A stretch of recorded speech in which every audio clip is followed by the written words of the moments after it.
Today we're going to start a new series of videos in conjunction with Hoofwatch and Chad Chance. We're here at Chad's shop today, and the WCB has got contests throughout the year, and what we're doing is we're going to do a series of shoes that we're making for all the contests, try and give some people some insight, show just a few different ways, and so it's basically education through competition.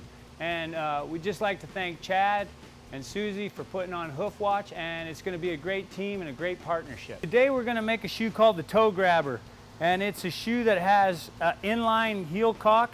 This is an old German style heel cock for agriculture, and then we've got a toe bar that's going to have a radius on it, and then a running wedge. It's fit up for an E7, and it's 5.5 wide by 6 long. Got a toe clip. The toe piece is made out of 1/2 inch square. We're starting with 15 inches, and I'm going to move my center punch mark over 1 inch from center because I have the bump in the toe. I have the lateral side is going to be bumped as well to get a little bit over 1 1/8 inches. And then we'll have the traction device on the outside. I got the bump dead center of the, in the center of the center punch mark, and I'm going to bump the toe first. I'm bumping it from the outside to add material to the outside.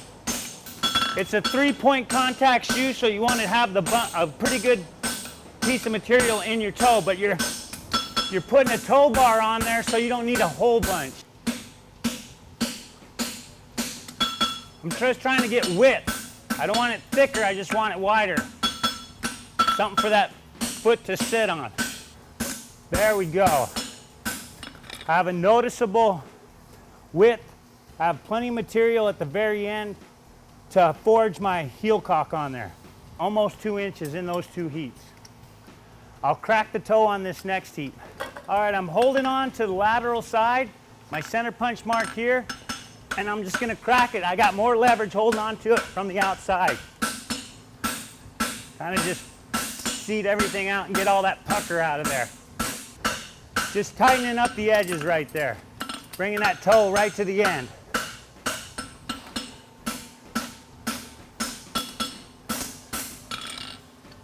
Pretty much just got my toe in it. Now we'll build the outside heel.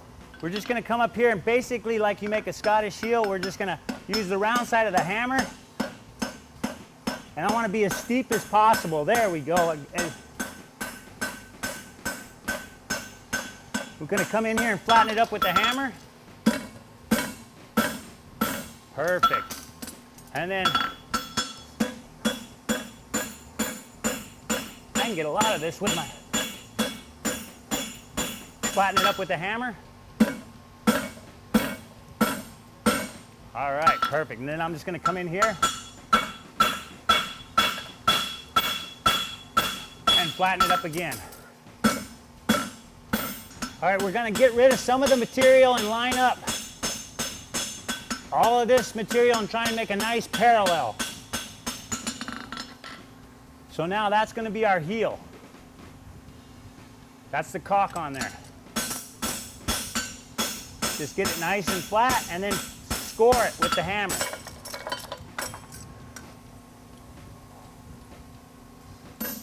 You're all right, come on in with it.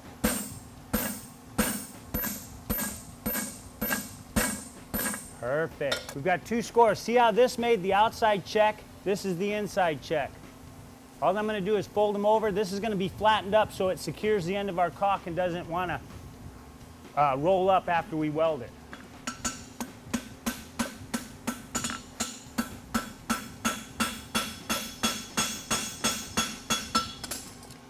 Then all you do is fold it over and it's already in line.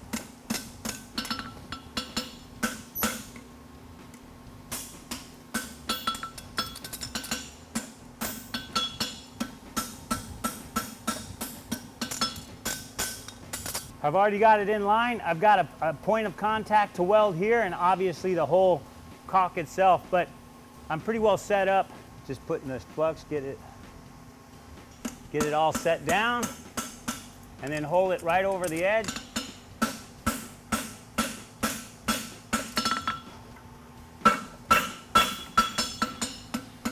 And I'm just pulling those edges down. Just kind of scarping them over each other. Now I'll take a really good weld. That's just like a tacking weld, getting everything put together. Weld that one surface really nice, get that all put in there, good. Ah, there we go, it goes in and then just.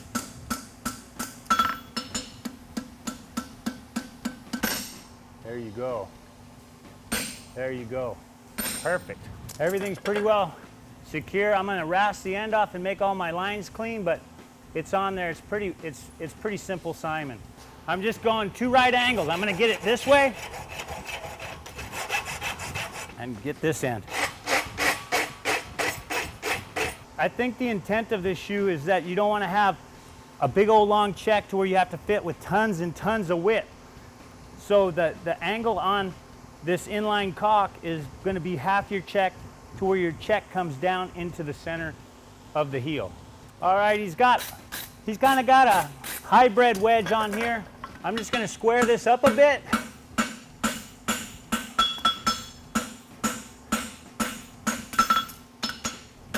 Using the round part of the horn to get it stood up.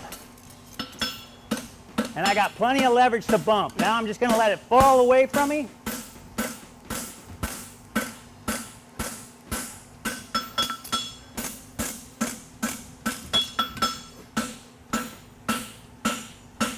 Keeping it squared up. And what I'll do is I'll put this heel on the end. This gives me a little bit of length.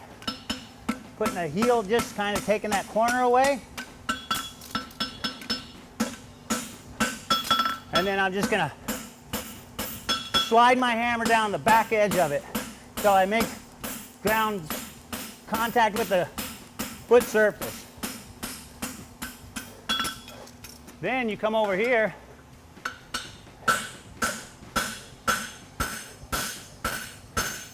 We're gonna work on the profile right here. I'm just kind of leaning my hammer in, and this gives me the height.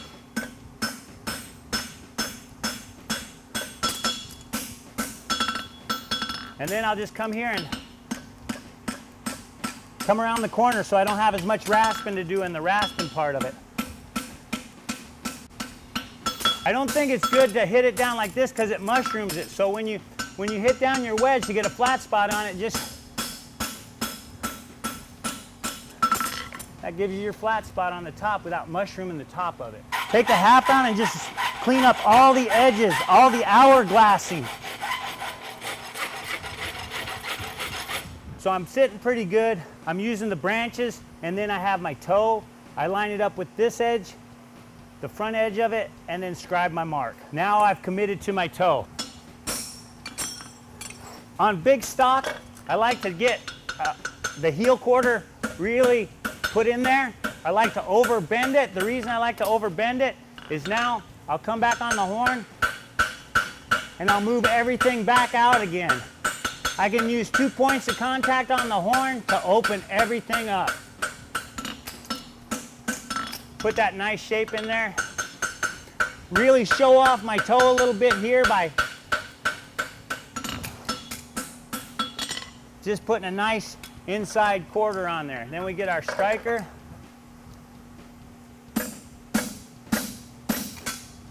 Good job.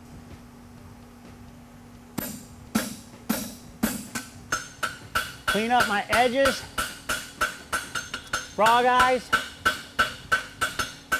and then, so you got the big side of the bick. All I'm going to do is just kind of come in here and start to flatten it up right there so that I don't put little brohacks or little nasty chinks in there from the edge of the anvil. Now I can keep it safely off the anvil and flatten it up.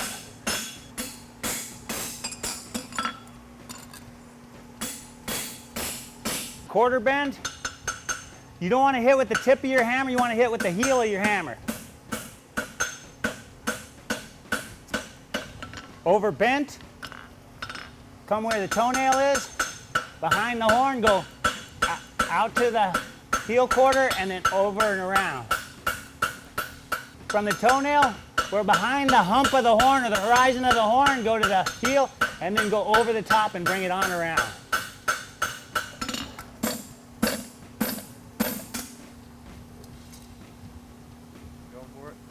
Yeah.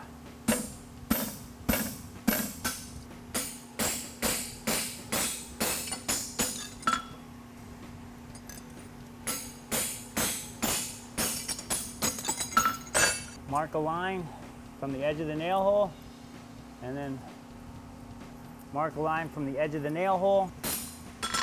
All right. Come on with it. Come on. There you go. Come on with it. Now push it on into the corner. There you go.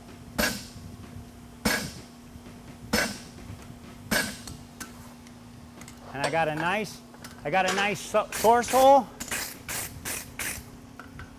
Nice and tidy.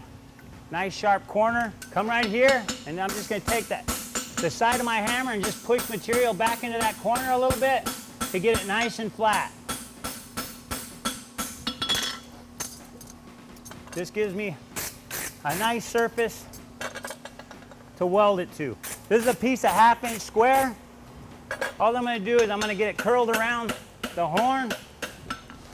And if you want this side to be more acute, you push on this side. See, you can see it go down.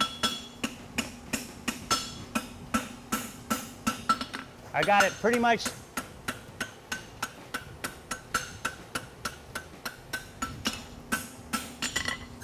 Just take your shoe, which I left right here. I'm just gonna, I'm like right where I want to be. Just take my little piece of chalk. I've marked it. I got a busy anvil, but that's okay. Yep. Oh, there we go, just a little bit more.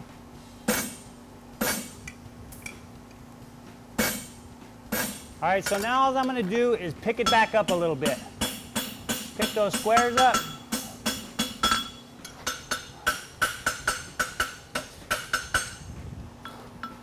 Just kind of clean this all up. All right, when you're welding, they just both have to have a little bit of heat, but the shoe has to have a head start, because if you don't have a head start on the shoe, then this will come to burning temperature before this one is at a good welding temperature. So I'll get this one going first, and then we'll start this. I'll bring it out, I'm gonna set it just like this and tack it on.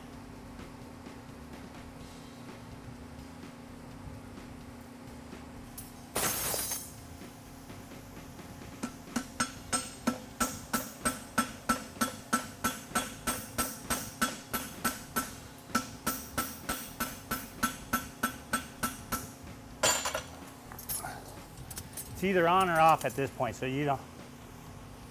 Just take a second, tack and heat. While you got a little bit of heat, you just come up here and kind of clean up to the branch.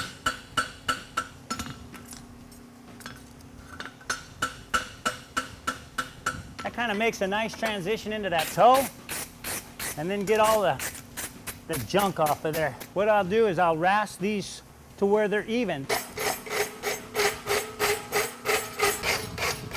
Now we got a hall pass just to put a nice clip on there. Stay at the base. What we're gonna do now is we'll just run through our nail holes and put some lines and edges on it, and the shoe is pretty much done. It's supposed to measure 5.5 by 6, and we're well within that.